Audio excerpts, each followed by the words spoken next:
Do you want to make money, but can't find a way of make money? Download the app. Enjoy the best value for money. Okay.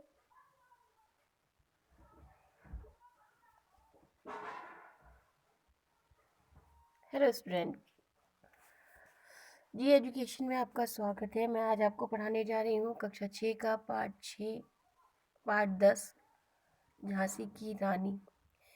यहाँ पर बेटा झांसी की रानी की कहानी बताई गई है। सिंहासन हुए उठे राजवंशों ने ब्रिटिशानी थी, बूढ़े भारत में भी आई फिर से नई जवानी थी। यहाँ पर ये कह रहे हैं कि जो भारत हमारा आज़ाद, ये आज़ादी के समय की कहानी के पहले की कहानी है, जब भारत पर अंग्रेज़ों का शासन था और जो भारत के राजा थे, नवाब थे, वो सब अंग्रेज़ों के धीरे धीरे करके गुलाम होते जा रहे थे। और अचानक सन 57 में जो है ये इन राजाओं के जो सिंहासन है वो हिलने लगे और राजाओं को अपने ऊपर गुस्सा सा आने लगा। ब्रकुटी आनी थी, मतलब गुस्सा आने लगा, क्रोध आने लगा। बूढ़े भारत में भी आई फिर से नई जवानी थी। भारत को बूढ़ा इसलिए यहाँ पे कहा गया है कि बहुत से राजा महाराजा जो हैं अपनी हार मान चुके थे उन अंग्रेजों के सामने। ठीक है, तो अपने राज्य को उन्होंने अंग्रेजों की अंग्रेज राज में मिला लिया था और अंग्रेज जो उन्हें क्या कहते हैं वो दे रहे थे, पेंशन दे रहे थे, उस पेंशन पे वो रहते थे। तो उन्होंने अपनी आज़ादी क्या कर दी थी, खो दी थी। अब कह रहे हैं गुमी हुई आज़ादी की कीमत सबने पहचानी थी। जो उनकी आज़ादी खो गई थी, जो वो दूसरे के गुलाम हो गए थे, उन्हें अब पहचान में आने लगा कि उन्होंने अपनी आज़ादी खो दी है और हमें अपने अपने आप को आज़ाद करने के लिए कुछ उपाय करना चाहिए। दूर फिरंगी को करने की सबने मनमी ठानी थी। अब जब आज़ाद होना है तो यानी अंग्रेज़ों को दूर हटाना है, तो वो अंग्रेज़ों को भारत से किसी तरीके से भी निकाल फेंकना चाहते थे, जिससे उनकी आज़ादी जो है वापस आ सके। चमक उठी सन 57 में, वह तलवार पुरानी थी, बूंदे लेहर बोलो के मुँह हमने सुनी कहानी थी। वो कहने लगे कि चमक सन 57 के समय जो है एक तलवार, बहुत पुरानी जो तलवार थी वो चमकने लगी, अर्थात उसमें धार पड़ने लगी और बुंदेले व्यक्तियों के मुँह हमने, बुंदेलखंड में जो रहने वाले व्यक्ति थे उनके मुंह से हमने कहानी सुनी थी कि एक औरत जो झांसी की रानी थी वो युद्ध क्षेत्र में मर्दानों की तरह यानी आदमियों की तरह लड़ाई करी उसने लड़ाई लड़ी थी। तो अगला देखेंगे, कानपुर के नाना की मुंह बोली बहन छबीली थी, लक्ष्मी नाम पिता का कि वह संतान अकेली थी, नाना के संग पढ़ती थी वह, नाना के संग खेली थी, बरछी ढाल कृपाण कटारी उसकी यही सहेली थी। अभी कह रहे हैं कानपुर के नाना की वह मुंह बोली बहन छबीली थी, यानी उसका नाम था छबीली। ठीक है, तो कानपुर के नाना जो थे, नाना पेशवा थे, उनकी ये बहन थी, मुंह बोली बहन यानी मानी हुई बहन थी, इसका नाम था लक्ष्मीबाई। और पिता की वह संतान अकेली थी, यानी उनके पिता नाना पंत थे, वो मोरो पंत थे और उनके एक ही संतान थी जिसका नाम लक्ष्मीबाई था। नाना के संग पढ़ती थी वह, नाना के संग खेली थी वह, नाना के साथ ही पढ़ाई करती थी और नाना के साथ ही, नाना पेशवा के साथ ही रहती थी। बरछी ढाल कृपाल कृपारी, कटारी, बरछी माने होता है बरछी, ढाल ढाल होता है बरछी, तलवार, कटारी, कृपाण, इस तरीके की चीज़ें जो हैं युद्ध क्षेत्र में यूज़ की जाती हैं।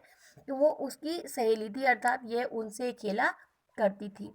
वीर शिवाजी की गाथाएं उसको याद जवानी थी, यानी वीर शिवाजी की वीरता की कहानियाँ इसे मुँह जवानी याद थी। बुंदेले व्यक्तियों के सामने, बुंदेले हर बोलो के वो हमने सुनी कहानी थी, खूब लड़ी मर्दानी में तो झांसी वाली रानी थी, यानी बुंदेलखंड के लोगों के मुँह हमने सुना था कि झांसी की रानी ने युद्ध क्षेत्र में मर्दानी आदमियों की तरह लड़ाई की थी, यानी बहुत वीरता से वो लड़ी थी। लक्ष्मी थी या दुर्गा थी, वह थी स्वयं वीरता की अवतार। देख मराठे पुलकित होते उसकी तलवारों के बाद। नकली युद्ध व्यूह की रचना और खेलना खूब शिकार, सैन्य घेरना, दुर्ग तोड़ना, ये थे उसके प्रिय खिलवाड़। अब ये कह रहे हैं कि लक्ष्मी थी या दुर्गा थी, या वो लक्ष्मी उसका नाम था या वो दुर्गा की तरह थी, जो स्वयं वीरता की अवतार यानी वीर पुरुष, वीर स्त्री थी वो, वीरता की अवतार थी यानी वीर थी वो, और हर चीज में अपने आप को अग्रणी थी। देख मराठे, उसको देखकर मराठे व्यक्ति जो है पुलकित होते थे, खुश होते थे।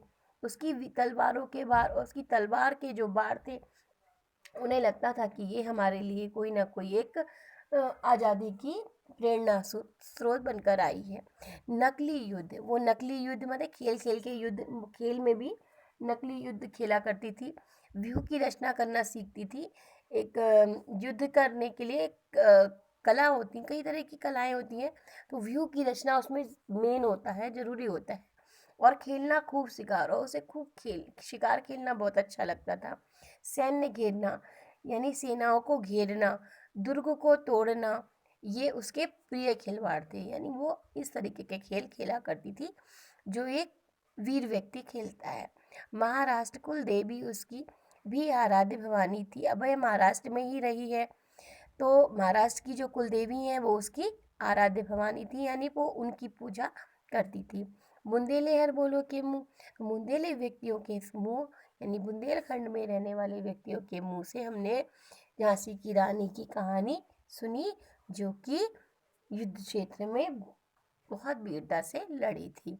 हुई वीरता की वैभव के साथ सगाई झांसी में, ब्याह हुआ रानी बन आई लक्ष्मीबाई झांसी में, राजमहल में बजी बधाई, खुशियां छाई झांसी में, सुभट बुंदेले की वीरद्वावली सी वह आई झांसी में। अब ये कह रहे हैं कि हुई वीरता के साथ, वीरता यानी वो वीर रानी थी और उसकी सगाई झांसी के राजा से हुई, तो वीरता की वैभव के साथ, वैभव माने जो झांसी था बहुत बड़ा राज्य था, बहुत पैसे वाला राज्य था, तो उसकी शादी उसके साथ हो गई, यानी राजा झांसी के राजा के साथ इसकी रानी लक्ष्मीबाई की शादी हो गई। ब्याह हुआ माने शादी हो गई थी, और वो रानी बन करके लक्ष्मीबाई झांसी में आ गई थी। राजमहल में बजी बधाई, अब किसी की शादी होती है तो बधाइयाँ तो गाई जाती हैं, खुशियाँ आती हैं और मंगल गीत गाए जाते हैं। सुबह बुंदेलों की विरदावली सी, उसे अब बुंदेलखंड के लोगों को लगा कि ये एक खुशी की लहर दौड़ पड़ी है कि ये दोनों ही वीर हैं और अब हमें आज़ादी मिल जाएगी। ये थोड़ी सी खुशियाँ थी झांसी में, ठीक है, आ गई थी। चित्रा ने अर्जुन को पाया, शिव से मिली भवानी थी, बुंदेले हर बोलो के मुँह हमने सुनी कहानी थी, खूब लड़ी मर्दानी वह तो झांसी वाली रानी थी। ऐसा लग रहा था कि और अर्जुन जो पांडवों में पांडव थे, उनके 5 पांडव थे ना, 5 पांडव में अर्जुन का नाम आता है, तो उनकी शादी हुई है चित्रा ने। जैसे चित्रा ने अर्जुन को पा लिया और भगवान शिव से माँ पार्वती की शादी हो गई है, ऐसा लगने लगा। तो बुंदेलखंड के लोगों के मुंह हमने ये कहानी सुनी थी कि झांसी की रानी ने युद्ध क्षेत्र में बहुत लड़ाई लड़ी थी, वीरता के साथ लड़ाई लड़ी थी। उदित हुआ सौभाग्य मुदित महलों में छाई उजियारी, उजियारी छाई किंतु कालगति चुपके चुपके काली घटा घेर लाई, तिल चढ़ाने वाले कर में से चूड़ियां कब आई, रानी विधवा हुई आए विधि को भी दया आई। अब ये कह रहे हैं कि यहाँ तो सौभाग्य उदित हुआ था, मतलब सौभाग्य यानी अच्छा भाग्य उदय हुआ था, और महलों में उजियाली छाई थी अर्थात खुशियाँ आई थी, लेकिन काल की गति यानी समय की गति के बारे में कुछ नहीं कहा जा सकता। समय पता नहीं कैसा, कभी अच्छा आ जाता है कभी बुरा आ जाता है। अब चुपके चुपके काली घटा घेर लाई, ऐसा लगने लगा कि अब काली घटा यानी अंधेरा छा गया है। और अंधेरा छाया कैसे कि राजा जी की जो है मृत्यु हो जाती है, तीर चलाने वाले हाथों में, कर माने होता है हाथों में, उसे चूड़ियाँ, उसे माने समय को, काल को, चूड़ियाँ कब अच्छी लगी, इसलिए रानी जो है कैसे क्या हो गई, रानी विधवा हुई, रानी विधवा हो गई है, राजा खत्म की डेथ हो चुकी है, राजा मृत्यु को प्राप्त हो चुके हैं। विधि को भी दया नहीं आई, विधि माने जो विधाता है, जो ब्रह्मा है, उन्हें भी दया नहीं आई कि अभी शादी हुई है और तुरंत ही राजा की मृत्यु हो जाती है। निसंतान मरे राजा जी, रानी शोक समानी थी, बुंदेले हर बोलो के मुंह हमने सुनी कहानी थी। राजा जो है निसंतान मर गए, राजा की जो कोई भी संतान नहीं थी, और रानी जो है गुस्से शोक में डूब गई, यानी दुख में डूब गई थी। बुंदेले हर बोलो के मुंह हमने सुनी कहानी थी, खूब लड़ी मर्दानी वह तो झांसी वाली रानी थी। बुंदेलखंड के लोगों के मुंह हमने कहानी सुनी थी कि झांसी की रानी ने युद्ध क्षेत्र में बड़ी वीरता के साथ युद्ध किया था। बुझा दीप झांसी का तब डलहौजी मन में हर्ष आया, राज्य हड़प करने का उसने आज है अच्छा अवसर पाया। फौरन फौजे वेज दुर्ग पर अपना झंडा फहराया, लावारिस का वारिस बनकर ब्रिटिश राज झांसी आया। ये कह रहे हैं कि झांसी का दीप यानी झांसी का दीपक के स्वरूप जो राजा थी उनकी मृत्यु हो गई। उसके बाद तभी डलहौजी मन में खुश होने लगा और उसने राज्य हड़प करने के लिए का ये अच्छा मौका समझा, और उसने तुरंत जो है दुर्ग माने किले पर अपनी सेना भेजकर अपना झंडा फहराने लगा, और लावारिस का वारिस बनकर। अब वो कह रहा है कि जिस राज्य का कोई वारिस नहीं होता है उस राज्य को अंग्रेज अपने राज्य में मिला लेते हैं, और लावारिस का यानी लावारिस राज्य समझकर उसका वारिस बनकर ब्रिटिश राज्य जो है अंग्रेजी राज्य को यहाँ पर ले आया, झांसी ले आया। अश्रुपूर्ण रानी ने देखा झांसी हुई वीरानी थी, बुंदेले हर बोलो के मुंह हमने सुनी कहानी थी, खूब लड़ी मैदानी वो तो झांसी वाली रानी थी। अब जो रानी थी वो तो आंखों में आंसू लिए बैठी हुई थी, क्योंकि उसके राजा की मृत्यु हो चुकी थी। तो उसने देखा कि आंखों वाली मतलब जिस आंखों से आंसू बह रहे हैं उस आंखों से उसने देखा है कि अब झांसी जो है वीरानी माने दूसरे के अधिकार क्षेत्र में आ जाएगी, इस कारण वो जो है उसे कुछ करना चाहिए। बुंदेले हर मोलों के मुंह यानी बुंदेलखंड के लोगों के मुंह हमने ये सुना था कि झांसी की रानी ने युद्ध क्षेत्र में बहुत वीरता के साथ युद्ध किया था। अनुनय विनय नहीं सुनता है, विकट फिरंगी की माया, व्यापारी बन दया चाहता था जब यह भारत आया। डलहौजी ने पैर पसारे अब तो पलट गई काया, राजा नवाबों को भी उसने पैरों ठुकराया। अब ये कह रहे हैं कि यदि रानी उसके आगे अनुनय विनय करती या प्रार्थना करती कि तुम मेरे राज्य को छोड़ दो या मेरे राज्य को अंग्रेज राज्य में नहीं मिलाओ, तो ऐसा वो सुनने वाला नहीं था। जिस समय वो व्यापार करने के लिए आया था उस समय तो दया चाह रहा था, लेकिन अब धीरे धीरे उन्होंने क्या करा, अपने राज्य का विस्तार कर लिया और जो है भारत के कई राज्यों को अपने अधिकार क्षेत्र में ले लिया है। डलहौजी ने पैर पसारे, इसका मतलब ये हुआ कि डलहौजी ने अपने राज्य में कई सारे राज्यों को मिला लिया है, और काया पलट हो गई, यानी जिस समय वो दया का अधिकारी हो रहा था, दया चाह रहा था, लेकिन आज तो वो लोगों पर क्या करता है, अत्याचार करता है। राजाओं नवाबों को भी उसने पैरों ठुकराया, यानी भारत के जो राजा और नवाब थे उन्हें भी उसने पैरों से ठुकरा दिया था। रानी दासी बनी है दासी अब महारानी थी, बुंदेले हर बोलों के मुंह हमने सुनी कहानी थी, खूब लड़ी मर्दानी वो तो झांसी वाली रानी थी। अब ये कह रहे हैं कि रानी दासी बनी, रानी को लग रहा था कि अब वो दासी बन जाएगी, यानी अपने राज्य को अगर वो ब्रिटिश राज में जाने देगी तो वो दासी बन जाएगी। बनी है दासी अब महारानी थी, लेकिन रानी ने अपनी दासता स्वीकार नहीं करी और वो महारानी की तरह अपने आप को उसने एक कुछ प्रण कर लिया कि वो अब उसे युद्ध करना है, मतलब उसे अपनी जो झांसी नहीं देनी है। तो इसलिए कह रहे हैं कि बुंदेले हर बोलो के मुंह हमने सुनी कहानी, बुंदेलखंड के लोगों के मुंह हमने जो है कुछ कहानियाँ सुनी थी। वो किसकी कहानियाँ थी? झांसी की रानी की कहानी थी, जो कि युद्ध क्षेत्र में वीरता के साथ लड़ाई करने वाली थी।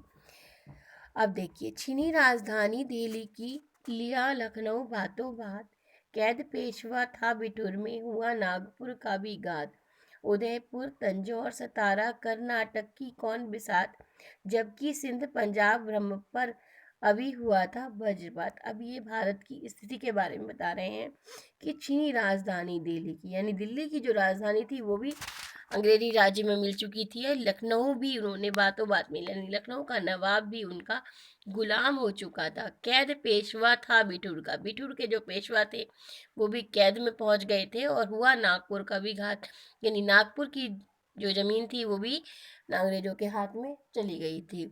उदयपुर तंजौर सतारा कर्नाटक की कौन बिसात, ये सारे ही राज्य जो हैं अंग्रेजी राज्य में मिल चुके थे।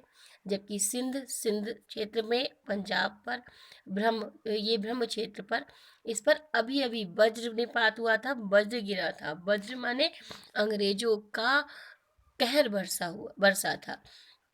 अब आगे देखेंगे बंगाली, यानी बंगाल पर मद्रास आदि की भी तो यही कहानी थी। बुंदेले हर बोलो के मुंह हमने सुनी कहानी थी, खूब लड़ी मर्दानी वो तो झांसी वाली रानी थी। अब ये कह रहे हैं कि बंगाल मद्रास आदि की भी यही कहानी थी और बुंदेले व्यक्तियों के मुंह हमने सुनी थी कि झांसी की रानी ने बहुत वीरता के साथ युद्ध किया था।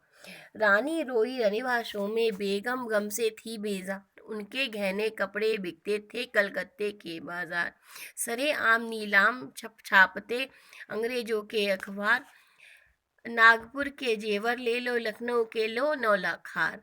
अब ये कह रहे हैं कि रानी रोई रनिवासों में, जब राजाओं की मृत्यु हो गई, कभी आता अगर कुछ राजा जो है युद्ध करते थे तो वो अगर उनकी डेथ हो जाती थी, उनकी मृत्यु हो जाती थी, तो वो है रानियां जो है रनिवासों में रोई हैं। और बेगम गम से थी बेजार, यानी जो जिन नवाबों की मृत्यु हो जाती थी उनकी बेगमें जो हैं वो भी दुख से दुखी होती थी। उनके कपड़े और गहने, यानी उनके जो पहनावे थे, उनके जो कपड़े थे, उनके गहने थे, वो कलकत्ते के बाजार में बिकते थे, सरेआम नीलाम छापते।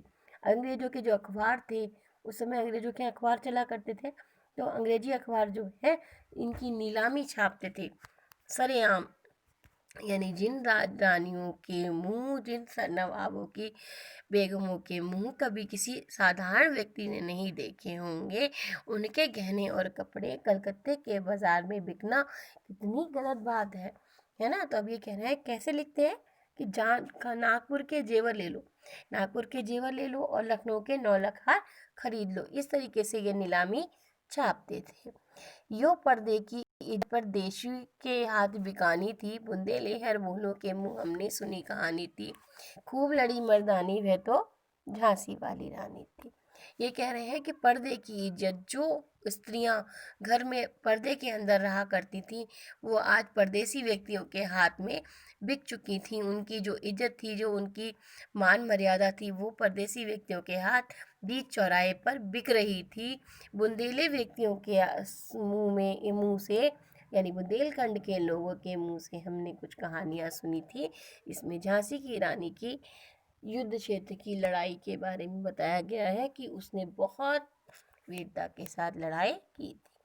कुटियों में थी विषम वेदना, महलों में आहत अपमान, वीर सैनिकों के मन में था अपने पुरखों का अभिमान, नाना धुंध धूधू पंत पेशवा जुटा रहा था सब सामान, बैन छबीली ने रणचंडी का कर दिया प्रकट आह्वान।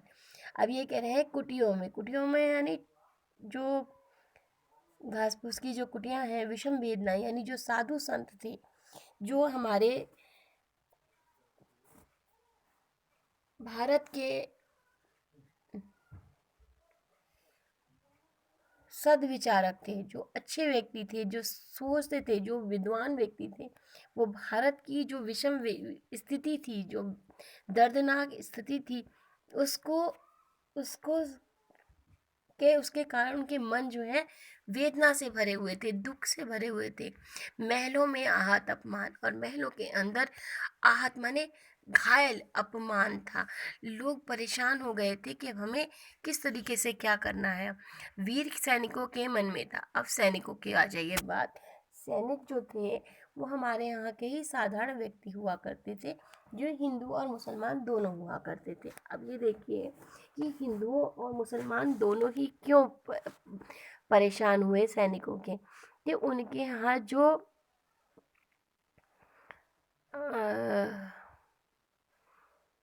कारतूसें यानी जो बंदूकें यूज़ होती थी, बंदूकों का जो प्रयोग किया जाता था उसमें गाय और सूअर की चर्बी लगी होती थी। तो इसलिए वो सैनिक परेशान थे कि जो मुसलमान थे वो सूअर को बुरा मानते थे, और गाय गाय हिंदुओं के लिए माँ का रूप है। तो ये लोग उन्हें ये मुंह से खींचना पड़ता था कारतूसों को। इससे वीर सैनिक भी जो है अपमानित हो चुके थे। अपने पुरखों का अभिमान, और उनको लगता था कि हमारे जो पुरखे थे, जो हमारे पूर्वज थे, वो इस तरीके से कार्य नहीं कभी करते थे, लेकिन हमें मजबूरी में ये काम करना पड़ रहा है। नाना दूधू पंथ पेशवा, जो नाना दूधू पंथ पेशवा था, वो सारा सामान जुटा रहा था किसका, युद्ध के लिए, ताकि वो अंग्रेजों के साथ युद्ध कर सके। बहन छबीली, अब नाना दूधू पंत की जो बहन थी ये छबीली, उसने रणचंडी का कर दिया प्रकट आह्वान। अब वो भी तैयार हो गई थी कि मैं भी अपनी झांसी किसी को नहीं दूंगी, मैं भी अंग्रेजों के साथ युद्ध करूंगी। हुआ यज्ञ प्रारंभ, उन्हें तो सोई ज्योति जगानी थी, बुंदेले हर बोलों के मुंह हमने सुनी कहानी थी, खूब लड़ी मर्दानी वह तो झांसी वाली रानी थी। अब ये कह रहे हैं उन्होंने यज्ञ प्रारंभ हो गया है। यज्ञ माने उनका जो कर्तव्य है, जो कर्म है, वो प्रारंभ हो गया है। यानी स्वतंत्रता के लिए, आज़ादी के लिए उन्होंने जो यज्ञ शुरू करा है वो अब उन्होंने शुरू कर दिया, यज्ञ होना है वो शुरू कर दिया है। अब सोई ज्योति जगानी थी, यानी उसमें जो लोगों के अंदर सोई हुई आत्माएं उनकी मर चुकी थी, आज़ादी उनकी जा चुकी थी, जो दास्तां को वो स्वीकार कर चुके थे, उसके लिए उन्हें, आज़ादी के लिए उन्हें जगाना था। तो बुंदेले व्यक्तियों के मुंह हमने सुनी थी कि झांसी की रानी ने युद्ध क्षेत्र में बहुत लड़ाइयाँ लड़ी थी। महलों ने दी आग, झोपड़ी ने ज्वाला सुलगाई थी, यह स्वतंत्रता की चिंगारी अंतरतम से आई थी। झांसी चेती, दिल्ली चेती, लखनऊ लपटे छाई थी, मेरठ कानपुर पटना ने भारी धूम मचाई थी। अब ये देखिए कि जहाँ जहाँ अत्याचार हुए हैं वहाँ वहाँ क्या हुआ है, धीरे धीरे स्वतंत्रता के लिए सबके अंदर एक ज्वाला सी जलने लगी थी। महलों ने दी आग, इस आज़ादी के लिए, आग माने जो है आग लगाई, यानी महलों ने उसको हवा दी, आग दी। झोपड़ी ने ज्वाला सुलगाई, झोपड़ी ने धीरे धीरे जो हमारे संत महात्मा थे वो अपनी अपनी बातें एक दूसरे के पास प्रति पहुंचाने लगे थे। और यह स्वतंत्रता की चिंगारी, ये चिंगारी जो थी अंतरतम से, मानी आपके लोगों के अपने अंदर आत्मा से निकली हुई थी, अंतर आत्मा से निकली हुई थी। तो धीरे धीरे ये जो पूरे भारत में ही फैल गई थी। अब देखिए झांसी चेती, सबसे पहले झांसी में चेतना आई है कि दिल्ली चेती, दिल्ली जगी है ना, लखनऊ लपटें छाई थी, इसकी लपटें जो है लखनऊ में भी आ गई, मेरठ कानपुर पटना ने भारी धूम मचाई थी। यानी इन सब जगह जो है लोगों को ये पता चल चुका था, लोगों को ये एहसास हो चुका था कि हमें आज़ादी चाहिए। जबलपुर कोल्हापुर में भी कुछ हलचल उकसानी थी। अब जबलपुर और कोल्हापुर में भी थोड़ी थोड़ी वहाँ पे आज़ादी के लिए लड़ाइयाँ होने लगी थी। बुंदेले हर बोलों के मुंह हमने सुनी कहानी थी। तो ये वही चीज़ बोल रहे हैं कि बुंदेले व्यक्तियों के मुंह हमने कहानी सुनी थी कि झांसी वाली रानी ने युद्ध में बहुत वीरता के साथ लड़ाई की थी। स्वतंत्रता महायज्ञ में कई वीरवर आए काम, नाना दूधू पंत, तात्या चतुर, अंजीमुल्ला सरनाम, अहमद शाह मौलवी, ठाकुर कुंवर सिंह सैनिक, अभिराम, भारत के इतिहास गगन में अमर रहेंगे जिनके नाम। अब यहाँ कई लोगों के नाम उन्होंने बोले हैं कि इस स्वतंत्रता महायज्ञ में कई वीरों ने अपनी वीरता दिखाई, जिसमें नाना दूधू पंत था, तात्या तोपे था, चतुर अजीमुल्ला सरनाम इसका नाम था, और अहमद शाह मौलवी, ठाकुर कुंवर सिंह, ये सब जो थे भारत के अविराम सैनिक रहे हैं। ये आज भी उनके जो नाम हैं अमर हैं।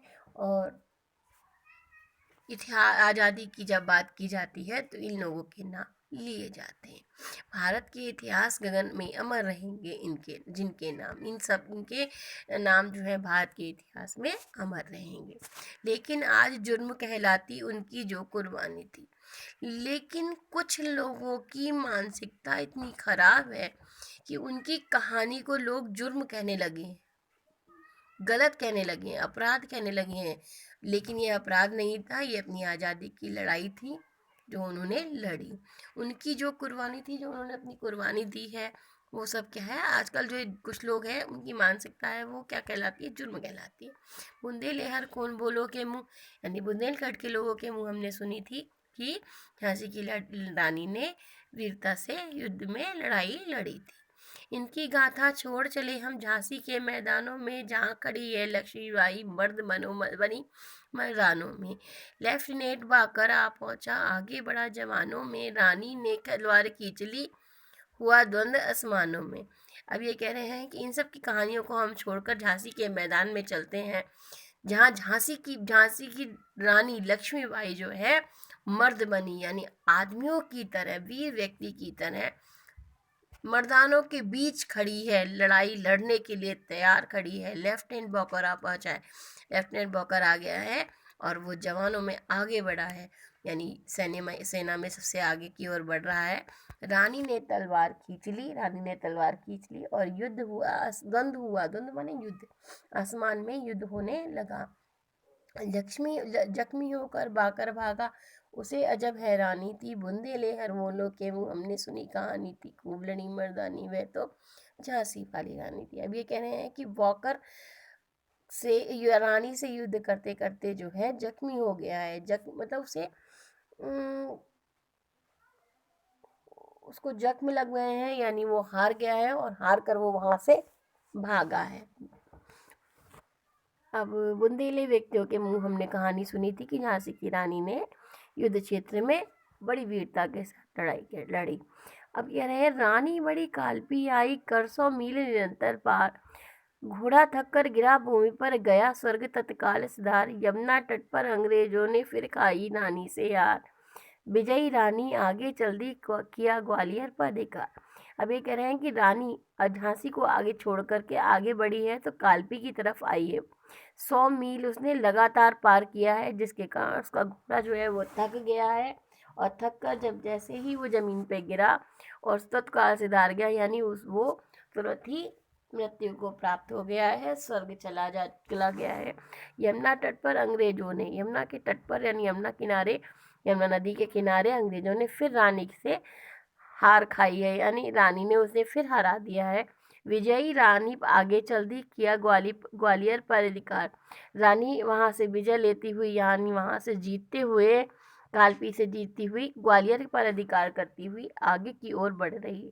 अंग्रेजों के मित्र सिंधिया ने छोड़ी राजधानी थी, बुंदेलहर बोलो के मुँह हमने सुनी कहानी थी, खूब लड़ी मर्दानी वह तो झांसी वाली रानी थी। जो रानी के जो अंग्रेजों के जो मित्र थे वो रानी के डर के मारे, यानी सिंधिया जो था वो डर के मारे अपनी राजधानी छोड़कर भाग गया था। बुंदेलखंड के लोगों के मुँह से हमने कहानी सुनी थी कि झांसी वाली रानी ने युद्ध क्षेत्र में बड़ी वीरता के साथ लड़ाई लड़ी थी।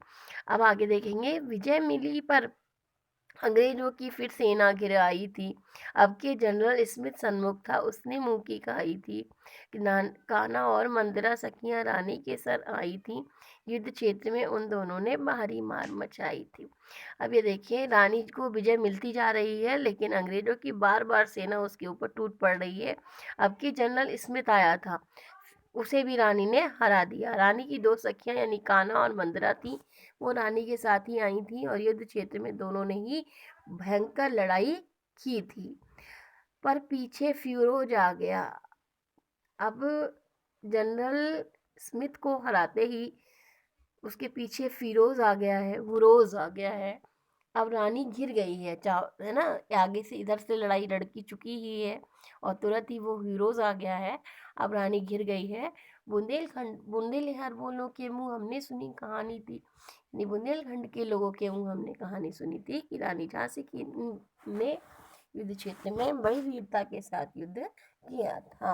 वो भी रानी मार काट तो भी रानी मार काट कर चलती बनी सैन्य के पार, किंतु सामने नाला आया था यह विषम संकट विषम अपार। घोड़ा अड़ा नया घोड़ा था, इतने में आ गए सवार। रानी एक शत्रु बहुत तेरे होने लगे बार पर बार। ये कह रहे हैं तो भी रानी जो है मार काट कर, यानी इन सैनिकों को मार काट करके, यानी मार काट मचा करके वो आगे बढ़ने लगी है। जहाँ उनकी सेना है, सैनिकों के पार हो गई है, सेना के पार हो गई है, किंतु सामने जो है नाला आ गया है और ये संकट बहुत बड़ा दिखाई दे रहा है, क्योंकि घोड़ा उसका नया है, वो पुराना घोड़ा उसका मर गया है और इस घोड़े के ये जो है नाला पार नहीं कर पा रहा है, नया घोड़ा है। तो इतने में बहुत सारे घुड़सवार आ गए हैं और रानी एक है और शत्रु बहुत है, यानी उसके जो दुश्मन है वो बहुत सारे हैं। होने लगे वार पर वार, यानी उस रानी के ऊपर, अकेली रानी के ऊपर सभी लोगों ने मारना शुरू कर दिया है।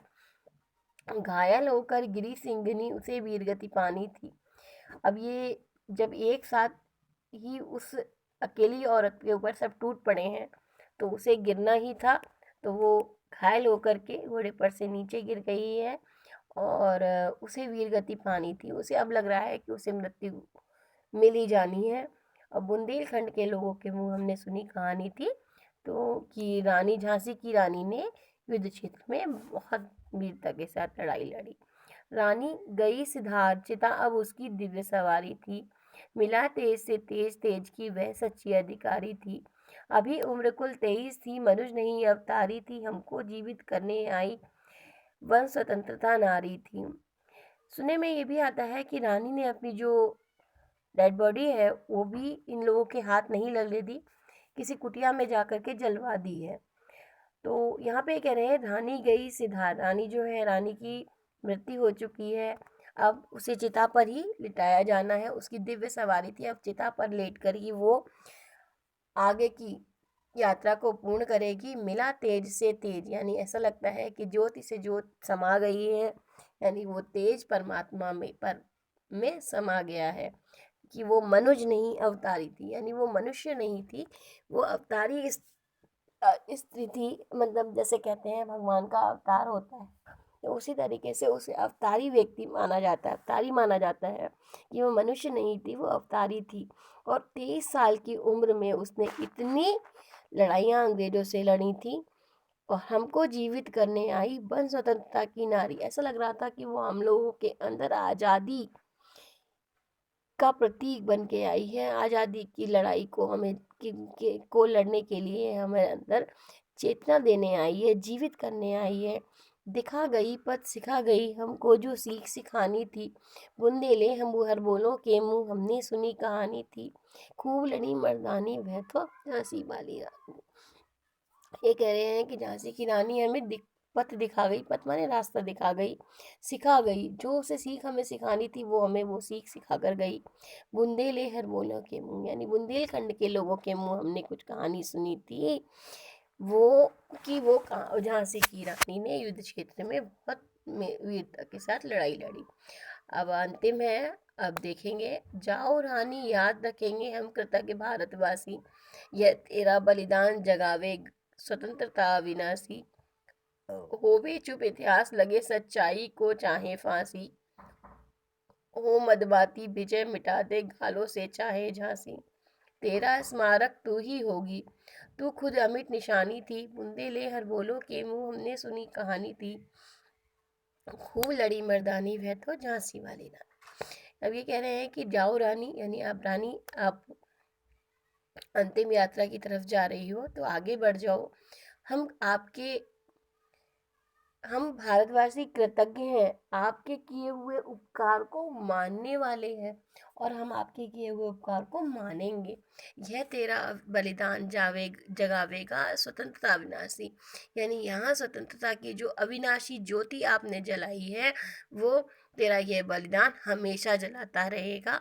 होवे चुप इतिहास, चाहे इतिहास चुप हो जाए, चाहे सच्चाई को फांसी लग जाए। हो मदमाती विजय मिटा दे गालों से चाहे घास। झांसी ये कह रहे हैं कि ये झांसी अपने गानों से चाहे आपकी विजय मिटा दे, लेकिन आपका स्मारक आप ही होगे, आप ही खुद इतनी अमिट निशानी थे। यानी आपके अंदर जो स्वतंत्रता की ज्वाला जगी थी वो आपने पूरे भारत के अंदर, पूरे विश्व के अंदर इस तरीके से जला दी है, जो ज्योति आपने इस तरीके से जला दी है कि कभी भी वो मिटने वाली नहीं है। बुंदेलखंड के लोगों के मुंह हमने सुनी थी कि झांसी की रानी ने युद्ध क्षेत्र में मर्दानों की तरह युद्ध किया था, बहुत वीरता के साथ युद्ध किया था।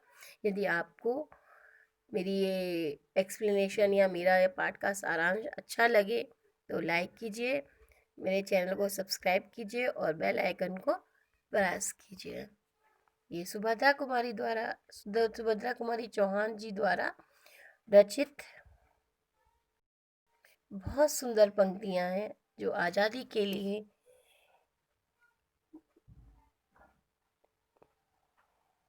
परम आवश्यक थी। और आजकल जो स्त्रियों के साथ हो रहा है उसके लिए तो स्त्रियों को बहुत प्रेरणा देने वाली है।